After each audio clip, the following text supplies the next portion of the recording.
Welcome to the Startup Operator Podcast. I'm Roshan Karyappa. My guest today is Pooja Goyal, who is the co-founder of Avishkaar, which teaches cutting-edge technology like robotics and AI to kids. In this episode, we spoke about Pooja's experience of being a serial entrepreneur, why she thinks thinking about the business and the market is sometimes more important than the product itself.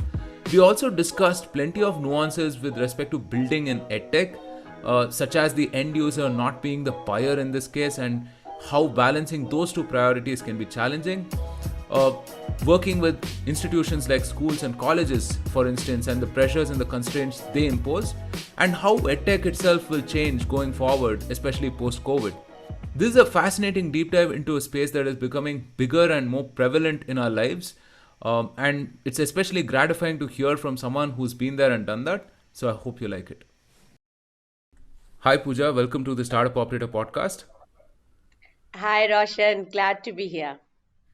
Yeah, thanks so much for making the time. Maybe to begin things, could you talk a little bit about your background, what you've done before, just a brief profile? Sure. So, Roshan, that's a hard one because my background is like a case study in Brownian motion. I've changed continents, industries, roles so many times. I'm currently a co-founder at Avishkaar. It's a robotics and coding education company. My previous startup was in early years education. It was called IntelliThoughts, which I built with my co-founder, who's a batchmate of mine from IIT Delhi over 10 years, and it got acquired by KLAY in 2018.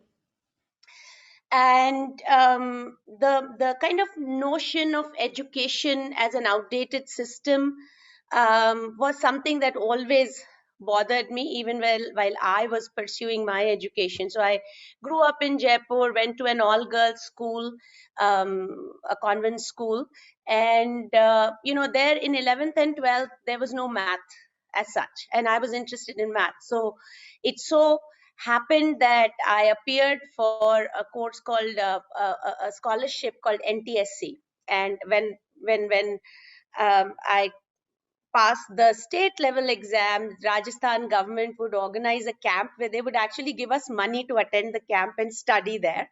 We'd get like something like 300 rupees a week or something. But the best part was that I got exposed to children and my people from other schools. And at that time, when I asked them, okay, you know, what are you looking to do? They said IIT, and I hadn't even heard of IIT at that time.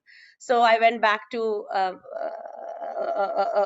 family member, my sister's husband, and said, "What is IIT?" And he told me a little bit about IIT. I s- and the school didn't have math, so but everybody was supportive. The school said, "Okay, if you want to appear for math, go do it." And my brother-in-law helped me with all the studies around math, and I got through IIT, went to did do chemical engineering after that, and I enjoyed everything at IIT besides chemical engineering. I enjoyed playing basketball and drama and theater and singing and all of that. But so once I was out of IT, I joined a strategy consulting firm called Feedback Ventures. Then moved to the Bay Area where I did my first startup in enterprise software. It was called Alliance. The company went under in the downturn of 2001, and then I decided, like so many other engineers, I decided to go do my MBA. After that, went to INSEAD in France and did my MBA. Came back to the Bay Area and joined a company called PalmSource. I don't know. They were kind of the precursor. You would probably wouldn't know that they were the ones. They had something called Palm Pilot, which was a touch screen, not a phone, but Yeah, a diary. I think So I'm the last of the Palm Pilot generations. and then joined Adobe after that to drive the Acrobat product marketing team. And in 2007, then as a family, we decided to move back to India. I moved back with Adobe, and my husband was with SAP. He moved back with SAP. We had two two kids at that time. I was kind of trying to figure out what next. And that was the time when I said, okay, education is something I want to think about. And it was because of my children that I started to think a lot about, early years education and how they think. And that's how IntelliThoughts came about. Right. Yeah, that's fantastic. And, I have to ask you a question that I ask all serial entrepreneurs who appear on the podcast is, so after one failure, what leads you to start another time? Because a lot of the times, I mean, you get so jaded by the whole experience, right? Or, others call it like the founder bug, right? I mean, you have to do it again and then again and Right. again. So Yeah. what led you to start a second company and then a third now? So, Roshan, great question. And to be honest, it's very hard after that failure. After the first company went under, it was very hard to make sense of it. And I thought, okay, I've spent 3.5 years building this now, and that's why, as you can see from the profile, I decided to take the safe path. Did an MBA and joined a large company after that. But I think the urge to build something from scratch was still there, and some of the learnings from the previous startup I ended up applying to the second startup. So one of the things, since I was in the Bay Area, it was kind of a company that we were continuously building with the VCs. So we had raised money, and we were trying to, and we were pivoting every few months, and I felt like we lost our direction in that process. So when I thought about building IntelliThoughts, I thought, okay, we are not going to take funding, and we are going to build it at our own pace and build a sustainable, profitable company over a long period of time. And that's what we did. Now, when IntelliThoughts got acquired, and I got to work at KLAY, which acquired us with another fantastic entrepreneur, Priya, I saw how it was possible to scale that company and strike the balance. So after IntelliThoughts, there was a big void, and I was just wondering what next. And especially at my stage of career, I was thinking, is it even worthwhile starting another company? Do I have it in me to do it? So I went through actually a framework which is applying design thinking to life decisions. So it comes out of Stanford. There are two Stanford profs who've written this book called Designing Your Life, and I happened to stumble on it, and I ended up doing that quite seriously, and finally realized that while there are other things, some friends were telling me, why don't you go become a coach, and why don't you become an angel investor, and or do a not for profit.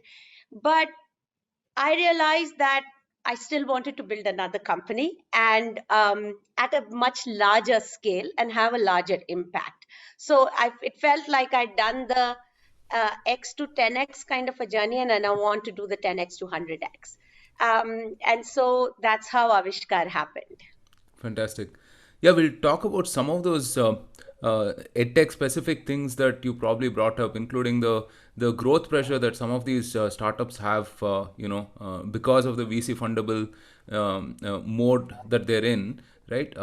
But quickly before we get into those questions, what are some of the learnings from the last two experiences that you're kind of applying right now in this journey with Avishkar? A few things. I think one is playing the long game. Just so I would say the first thing I would say is think beyond the product. So in Teletalks, we got obsessed with our product. Oh, it was so much about getting the product right, and we were building a child-centered, family-centered early years institution. So we used to invest 80% of our time in the product, and through that experience, we learned that you have to think of the business model as well simultaneously. And as a founder, you have to operate on the business and not in the business. While you have to be in the weeds and you have to keep solving those problems, it is important to kind of zoom out. So you just have to have this immense capability to zoom out and zoom in and keep building on the business while you are in the business. This episode is brought to you by Mulya. You want to move fast? Sure. But without breaking things? Now that's a hard ask. The thing is, once you have some base of users and customers, you just cannot afford to risk quality. So how do the likes of Cred, Swiggy and CureFit, some of India's fastest growing startups, ship at lightning pace and delight their users and customers? Simple, they're working with Mulya as a strategic quality partner.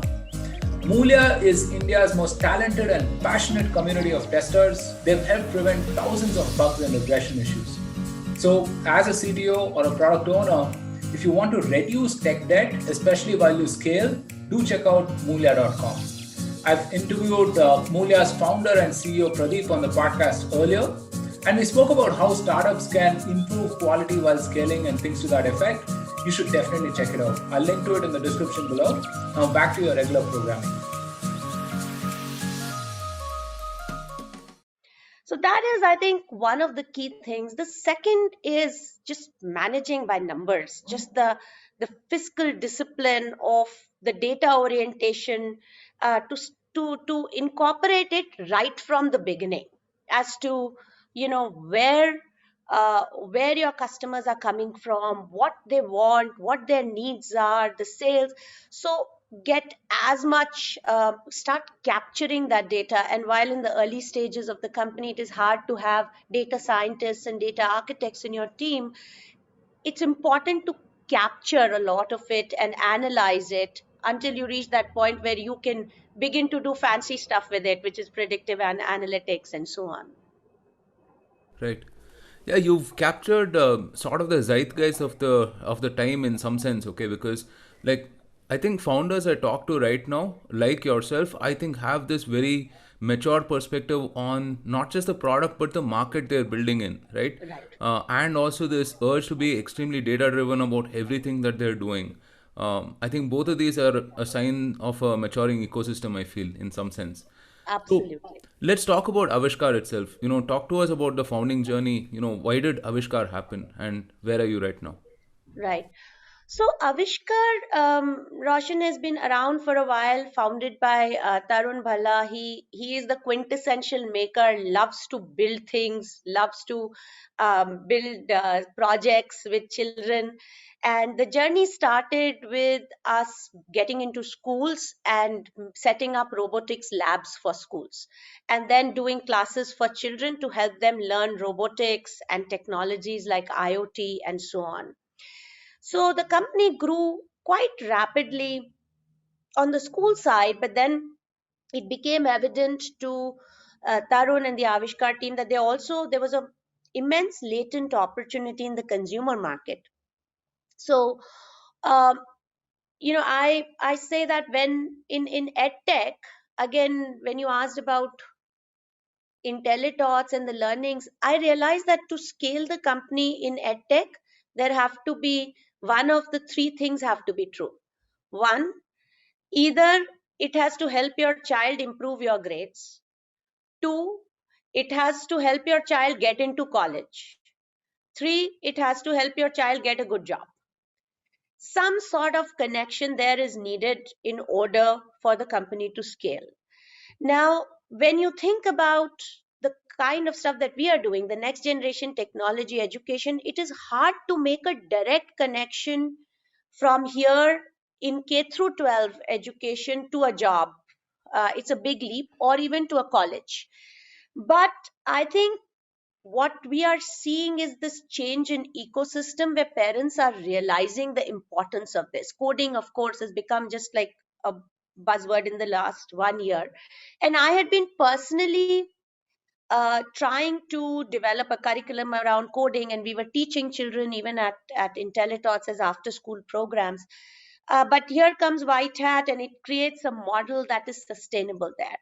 And so, what we at Avishkar are trying to do is help children learn next generation technologies like robotics, IoT, drones, artificial intelligence, something that they consume all the time. So they are consumers of it, but they don't understand what's below the hood. So at Avishkar, that's what we are trying to do, is give children the tools, which is the hardware, the software, and the community to go on and build and become creators rather than mere consumers. Right, that's a fantastic vision. It's a very bold vision. Um, often when you talk about edtech businesses, right, all of this joy of learning and everything gets like hidden away with the pure utility aspects of things, right, which you brought up, right? Either improve my Right. marks or help me get into college or get me a job, right? How do you balance both of these in your learning experience? Yeah. So that's why I think, Roshan, is a great time to be in edtech right now, because it's almost like you are seeing disruption happening in education in front of your eyes. And education is a very complex system. So uh, and I'll just kind of take a digression and say how I think of complex systems. A simple system is one, there is one input and another output. So simple, you make a coffee like that, you pour in water, coffee, and you get coffee out. A complicated system is one in which there are multiple inputs, one output. So building an aircraft would be one, where multiple inputs but one output. A complex system is one in which an input in an output becomes an input to something else, right? So our education system is a very complex system. Now how K through 12 system behaves is intimately connected with how higher ed system behaves, and higher ed system behaves how the job market behaves. So if you kind of go down that path, you'll see the disruption happening in the job market, this kind of offtake of the gig economy, freelancers, uh, jobs getting taken away by robots, the kind of jobs that are popular, the jobs that of today did not exist. 80% of the job, or else, I'd say 60% of the jobs of today did not exist 10 years ago. So you're seeing that happen, and in response to that, you are seeing higher ed change as well. So higher ed now, so many companies saying, you know, what is your GitHub profile? That is much more important. Or if you run a very successful blog, oh, that's fantastic. Come work for us. Even if you don't have um, an undergrad degree, people like Peter Thiel saying, if you are a dropout, come build a business with me, right?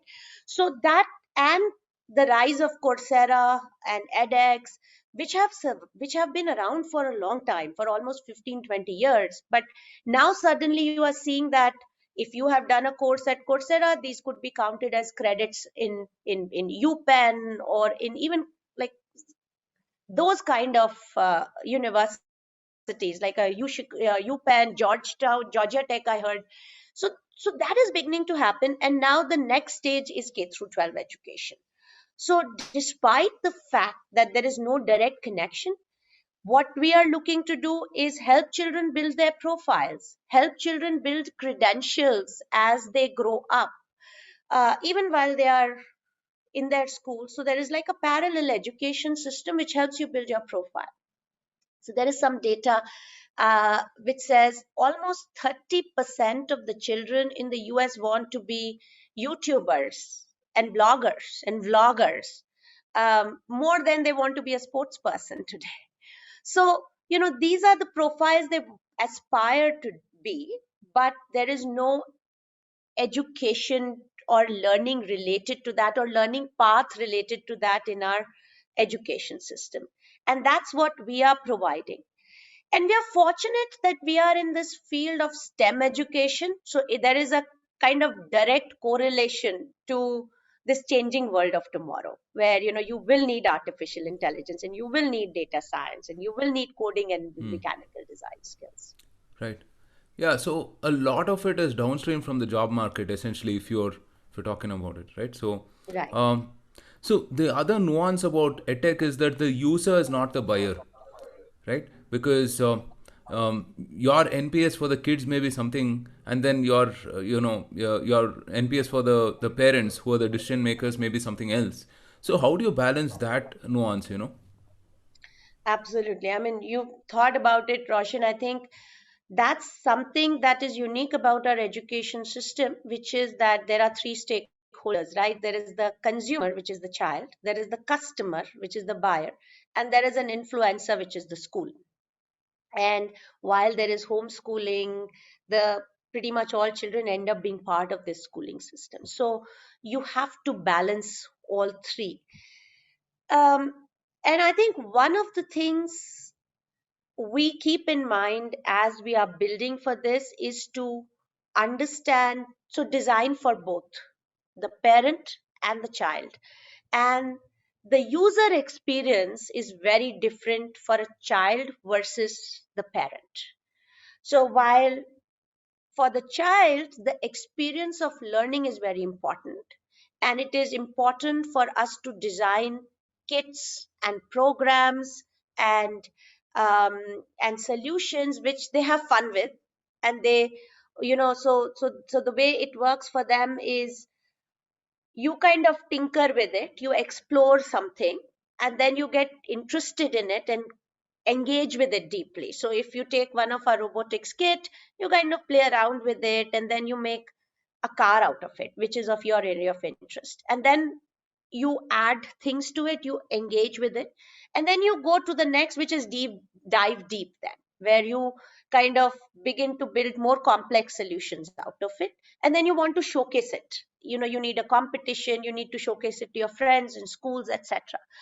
And the way we keep them engaged is through different kinds of gratification that we can provide to children to stay engaged in the process, because it's a difficult journey. It is not, it requires grit, because just even a small capacitor not working or a battery not being enough can totally derail the project for them. So for us, the important thing is when we are designing the experience for the child, it is about giving them gratification along the way, making sure they stay engaged, helping build a profile, and having a supportive group of children and teachers who keep them engaged. Gamification is another part of this design. When it comes to parents, there are a few things, and I interacted with so many parents at IntelliTots, and that I think was really one of the benefits of that of IntelliTalks, where I was able to talk to parents and understand where they were coming from. What I notice now, Roshan, is that there is a sense of paranoia among parents, which is they do want to, finally they want to see their child succeed. And of course, most of the parents who come to your podcast will be parents who will say, well-rounded education. We want our child to be a good citizen. We want our child to explore. Yeah. In our hearts, that lens of insecurity that we have as a parents, it just keeps popping up all. And also this set of parents who allow their children, or who are okay with them pursuing anything, is very small still. There is a large part of parent body that is worried, that is paranoid. And honestly, I noticed that shift happening in 2013, when we moved into this smartphone and app ecosystem, where every phone, every bank, every deliveries, every restaurant had a app there. So there was this feeling of control, that we said we are able to control everything around us, and we started to feel that for our children as well. So for parents, I think when we are designing the system, communication becomes very important. The outcome becomes very important. What the child is going to get is becoming very important, and also not forcing them to keep making decisions. We kind of interact with parents, they'll say, you tell us for 1 year what we need to do. You Because we understand it's important to learn robotics, we understand it's important to learn AI, but I don't know which course to pick. I don't know which one to start with. So you create a personalized pathway for us. So I think the to go back to your question, the way we deal with it is design an experience both for the parent and for the child, and the approach is very different when we're designing those systems. Right. So how do you set the expectations with parents, because I feel like I used to tinker a lot with, bulbs and motors and everything when I was a kid, Yeah, along with my friend, and it was not, I mean, it was just toys, right? I mean, we were just randomly playing basically. But if somebody right. designed a course around it and, said that I will have to take a test and, appear with, compete with 15 or 20 other kids, then I don't know if I would like it that much, right? But Absolutely. and then there is this whole tiger mom phenomena, right, where my kid is like going to come out of all of this like as the next Einstein or the next Elon Musk or whatever. So how do you sort of set the expectations with parents that let the child learn and develop according to his or her own aptitude, and don't worry, he'll be fine, he or she will be fine. Yeah, it is a very pertinent question, Roshan, and that one that we deal with all the time. So we have actually just started a series which is called the Stars of Avishkar and Parenting Innovators and Young Innovators series. So, in fact, just last week I ended up talking to three children. One has she's just started at Caltech. It's her first year, and she has been building with Avishkar kits forever. The other kid is at UIUC in electrical engineering. The third one is at Georgia Tech, second year of computer science engineering. And when I asked them what was the process like, pretty much everyone, all of these children will talk about the fact that they broke things early on. It was a lot of kind of curiosity getting the better of you and just opening up the microwave or the toaster oven or just breaking the car apart to see what's inside. And as an adult, it can be an unnerving experience for us, right? To see something being broken. But that is the process of building. Once they go through that process is when you get interested in something and begin to start on that journey.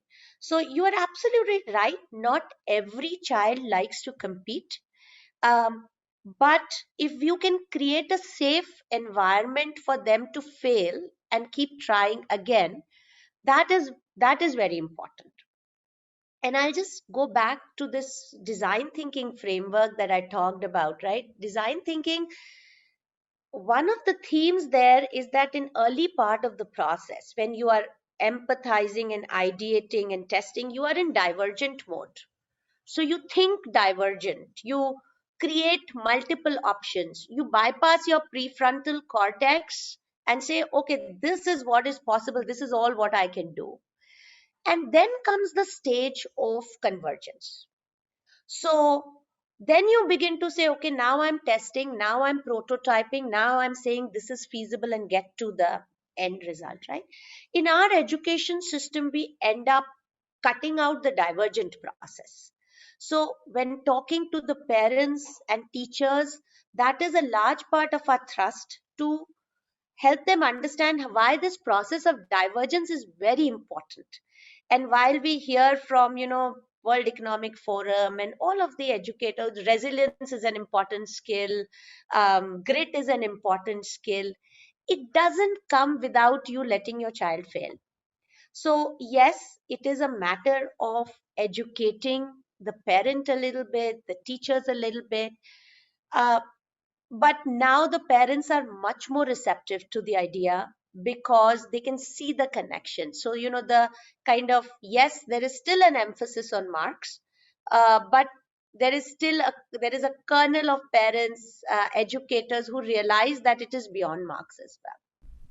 Right. So Yeah, it's a great point that you bring up, because oftentimes I think education institutions are designed in an assembly line fashion, right? I mean, everyone goes from point A to point B in literally the same path as such, or you're penalized for any kind of divergence. But what we've realized as adults is that people get to different positions out of their own accord. I mean, they find different ways to get to the same place, and everyone's journey is unique, right? And I don't know if like a cookie cutter model like the education institution can support that. I don't know if even it can be designed in such a way. But yeah, things like what you are doing is is definitely like, some innovation that can add to or support the this divergent path in some sense. Um, Also, I was reminded of this podcast where Michael Dell, so he's talking about how he started Dell, and the guy asks him, what were you doing and so on, and he says, I bought an Apple II and I ripped it apart, and he says it like, who doesn't buy an Apple II and rip it apart, right? It's almost like the regular thing to do, So I was actually reminded of that. So this. Leapfrogging of institutions that's kind of happening through edtech, right? I think it's a very important phenomena. I think over a period of time, maybe conventional schools and colleges will become redundant, right? In some sense, so it's a classic Trojan horse kind of thing that's happening right now, where right now the edtech companies are supporting whatever curriculum the schools or the institutions sort of like advice, and then over a period of time, I think you already mentioned this, right? I mean, as an employer, I would rather see Coursera on your thing than some degree certificate from some unknown institution, or even some other institution, right? So what do you think about this whole institutions becoming irrelevant, or do you feel that that's happening? So I believe, Roshan, the institutes will not become redundant. They will have a role to play. Um, you know, Education as an industry or a sector always lags other industries if you look at it, right? So you can see um, transport industry having been transformed by Uber, where okay, you are capacity utilization of your car, you always had these taxi stands which was waiting, it would wait for all day to take customers, and now there is, you have maximized capacity utilization of your asset there. Airbnb or Oyo is another example of you know marginal cost usage, right? Where you have your asset, you are using it.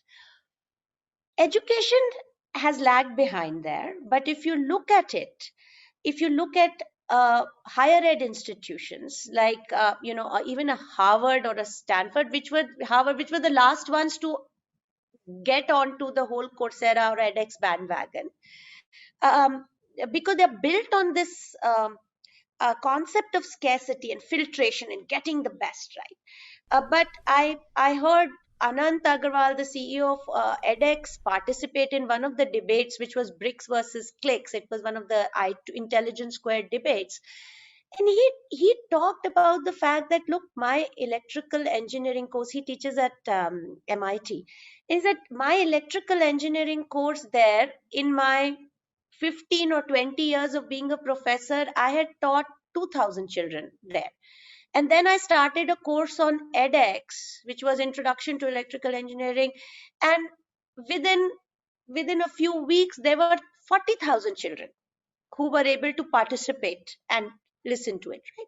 So I believe that that will happen in the K through 12 space as well, where today a highly elite international school is servicing only 1,500 children, but technology plays a huge role in, one, democratizing it, and two, providing access. So even from a school's perspective, the capacity utilization is very poor right now. On the weekends the school is not used, so just such beautiful labs, such beautiful sport facilities, but they're lying vacant on the weekends, or in the evenings after 3 p.m. And you have these buses that are only for the school, right? And such great teachers that they invest teacher training in, they are only able to teach 100 students who are part. At least the way I see it is, because of technology, access to teachers, access to content anyway has become simple now. You can learn anything you want through YouTube or Coursera or edX or Masterclass, right? Now, access to teachers is also becoming important, easier in this wave of innovation that we are witnessing right now, where anybody, you sitting in Guwahati, can access the best teacher based in Bombay, right? So that's what's going to happen in K through 12 as well, that the capacity, that Yes, there will still be an elite set. It's very expensive, some of these international schools, or which not everyone can afford. So yes, it will be a premium experience for people who can afford that. But for a very large middle, it will be a blend of online and offline, where yes, you'll be able to go access these sporting facilities and labs on some days, but then a large part you will be able to do online as well. Right. Yeah. I think we'll arrive at some sort of a hybrid, right? I mean, especially I think post COVID, one of the things that will happen is that. Um, Also, I mean, isn't it kind of heartening to see that, the best of the teachers now have this ability of scale, right? I mean, so earlier I think the route was that you could probably teach a few people in your neighborhood or whoever would travel to that particular coaching institution or something like that. Now you can teach the world in some sense, right? So, Absolutely. And one of the challenges that we have struggled with in our education system um, is the respect we give to the teacher, and not, and I don't mean just respect in terms of the salaries and the amount they are able to make, and therefore how attractive that profession is. um, Now with and the with the power coming in the hand of the teacher, it's very exciting to see that, there are again, there is a, it's called Chen, I think. There is a teacher in China. I mean, I used his books quite a bit for Olympiad preparation, etc. And now, each of his class is like 200, $300 that he charges for. So it's fantastic to see these superstar teachers emerge. And what this will lead to is the second layer of teachers as well. And this, because teacher plays such a central role in our education system, but has been ignored through through the decades. And I think it's one of the best things that could happen out of this edtech innovation that we are seeing is teachers getting power, um, as they engage with students. yeah. No, I said this on a previous podcast that I think over the next 5, 10 years, some of the richest or most upper middle class folks will become teachers, right? I mean, I think it's becoming a very lucrative career path for many people. So, EdTech over the last 10 or 15 years, it's become a very VC investable business, right? Which also means that it imposes the challenge of scaling really quickly. Typically they like to see that hockey stick growth and the 10x and whatever. This also imposes pressures on what you do as a business itself, right? Recently we've seen plenty of criticism about the kind of advertising, for example, that some of the edtechs have put out. Your thoughts on this? So, Roshan, I believe that the reason edtech is exciting right now, and the reason edtech is witnessing disruption, is because of the juxtaposition of this technology that is available, and finally this awakening that change needs to happen, and it is kind of going. So Clayton Christensen has this framework of disruptive innovation, right? Where, and he has a fantastic book called Disrupting Class, which he wrote 20, 25 years ago, where he talks about, the change happens on the periphery in the beginning, where it is not lucrative for the mainstream players to invest in it, and it moves inwards from there. So we are in a very exciting place there, where all the technologies we've been talking about exist, and it is coming mainstream.